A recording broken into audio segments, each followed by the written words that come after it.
So finally guys, Boruto 2 blue vortex chapter 25 is here और हर एक चैप्टर की तरह ये चैप्टर भी फायर है। तो इस चैप्टर में हमें काफी सारी क्रेजी चीजें देखने के लिए मिली हैं। मोईगी इज बैक और मोमोशिकी इज ऑल्सो बैक और इसी के साथ गारा इज ऑल्सो बैक और हमें साकुरा की भी अपीयरेंस देखने के लिए मिल चुकी है। तो आज की वीडियो में हम इस चैप्टर के बारे में बात करेंगे, तो वीडियो को लाइक करो। तुम्हें पता है कि चैनल के साथ क्या करना है। तो इस बार के कवर पेज पे हमें देखने के लिए मिली है हिमावारी विद न्यू ड्रिप और उसी के साथ है baby korma. Sorry guys, editing problem है, 10 सेकंड वेट कर लो।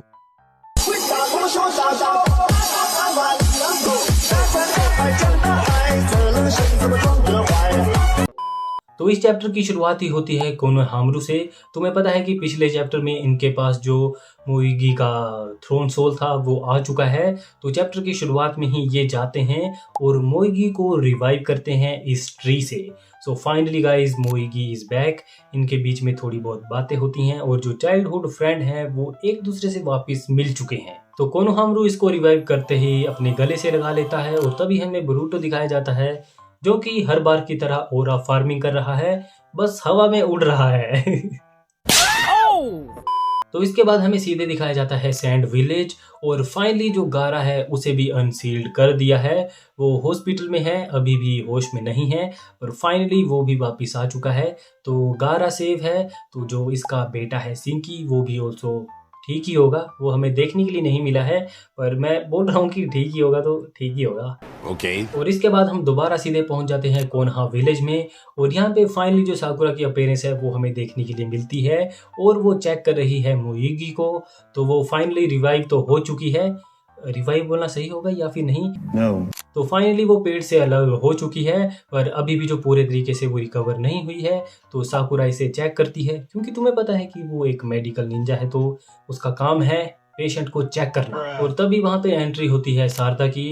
पर शारदा जब सुमुरे को देखती है तो दोनों के बीच में तुम्हें पता है कि काफी ज्यादा टेंशन चली हुई है। पर यहाँ पे जो शारदा है वो सुमुरे को बोलती है कि अगर तुम्हारे पास टाइम है तो हम दोनों बात कर लेते हैं, और सुमुरे भी उससे बात करने के लिए तैयार हो जाती है और वो यहाँ से बाहर चले जाते हैं। और हमें शारदा और सुमुरे के बीच में काफी ज्यादा ऑकवर्डनेस देखने के लिए मिलती है। पर जो शारदा है वो सुमुरे को बोलती है कि क्या मैं तुम्हें सुमुरे बुला सकती हूँ, और दूसरी तरफ जो सुमुरे है वो बोलती भी है कि मैं क्लास रैप कितने ज्यादा टाइम तक रहूंगी। तो वो उसको सुमुरे बोलती है और दोनों के बीच में ही काफी सारी बातें होती हैं, बोरुटो को लेकर, मिशन को लेकर।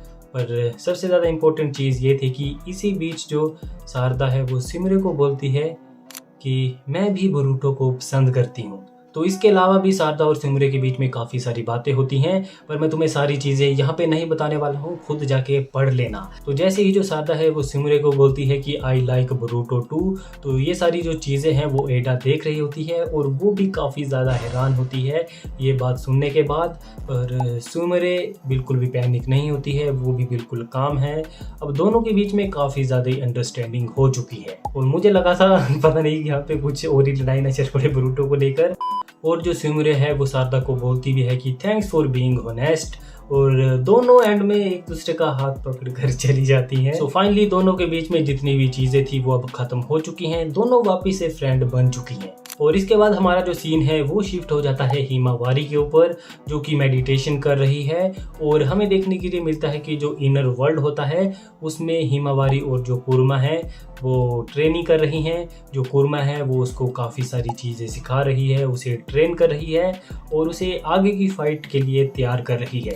और इसी ट्रेनिंग के दौरान जो कुर्मा है वो हिमावारी को बोलता है कि आई एम टायर्ड, तो आज के लिए बस इतना ही। और दोनों के बीच में जो बात है वो ख़त्म हो जाती है और हिमावारी बोलती भी है कि मुझे और बात करनी थी, पर तुम्हें पता है कुर्मा का अपना ही एटीट्यूड है, माना वो बेबी है पर है तो कुर्मा ही। और मैं कंफ्यूज हूँ कि अब जो कुर्मा है वो बॉय है या फिर गर्ल, पता नहीं क्यों, क्योंकि वो शायद हिमावारी की है इसलिए। और जैसे ही हिमावारी उठती है तो उसे सेंस होता है कि कोई बाहर है और हमें पता लगता है कि जो बोरुटो है वो सामने छत पे ऊपर बैठा हुआ है। और फाइनली यहाँ पर जो मोमोशिकी है उसकी हमें अपीयरेंस देखने के लिए मिलती है और मुझे लगता है कि बोरुटो यहाँ पे गार्ड कर रहा होगा हिमावारी को, क्योंकि वो अपनी फैमिली की काफ़ी ज़्यादा केयर करता है।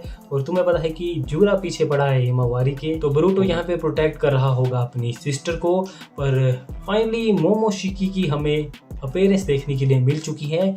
मुझे तो याद भी नहीं है कि लास्ट बार हमें मोमोशिकी कब देखने के लिए मिला था। और इसके बाद हमें पता लगता है कि बोरुटो ने खुद मोमोशिकी को समन किया है और मोमोशिकी इसको बोलता भी है कि क्या ज़रूरत पड़ गई कि तुमने मुझे समन किया।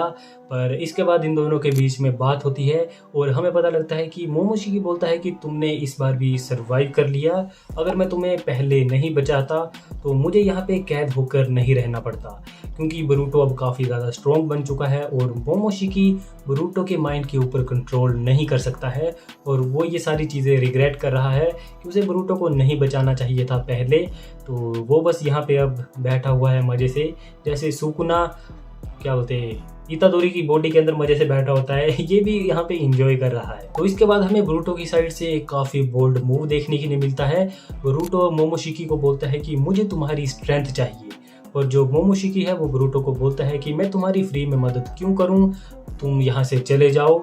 और जो बोरुटो है वो इसको बोलता है मैं तुम्हारी फ्री में स्ट्रेंथ नहीं लूँगा, अगर तुम जूरा को हरा सकते हो तो जब टाइम आएगा तो मैं तुम्हें अपनी पूरी की पूरी बॉडी दे दूंगा, पर तुम जूरा को डिफीट करना। और मोमोशिकी को देख के लगता भी है कि वो भी ये बात सुन के काफ़ी ज़्यादा शॉक हो चुका है और मुझे लगता है कि आगे जाके ये कहीं फ्रेंड ना बन जाए। मोमोशिकी और बोरुटो दोनों फ्रेंड हैं, मज़े कर रहे हैं जैसे नारुतो और कुरुमा थे, और अब मोमोशिकी और बोरुटो। तो इस चैप्टर के एंड में हमें दोबारा से जो सुमिरे और जो सारदा है वो दिखाई जाती हैं और वो बोरुटो के बारे में ही बात कर रही होती हैं कि बोरुटो को शायद पता ही नहीं है कि हम उसके बारे में कैसा फील करते हैं। और सारदा भी इसके जवाब में रिप्लाई देती है कि यही चीज़ उसे इतनी ज़्यादा स्पेशल बनाती है और ग्रेट बनाती है। और चैप्टर के एंड में हमें नरेटर की साइड से एक डायलॉग देखने के लिए मिलता है जिसमें वो बोलता है driven by his mission he stepped onto the path of demon, What was the मोमोशिकी's response to proposal? तो ये अभी तक एक मिस्ट्री है कि मोमोशिकी ने क्या रिप्लाई किया है। तो मेरे हिसाब से उसने हाँ ही किया होगा, क्योंकि उसे तो इस वर्ल्ड में आने का मौका चाहिए। तो उसने मोस्ट प्रोबेबली बोरुटो के साथ ही ये कॉन्ट्रैक्ट कर लिया होगा कि वो जूरा को हराएगा, पर उसके बदले मुझे बोरुटो की बॉडी चाहिए। तो आगे देखना इंटरेस्टिंग होगा कि क्या कुछ होता है।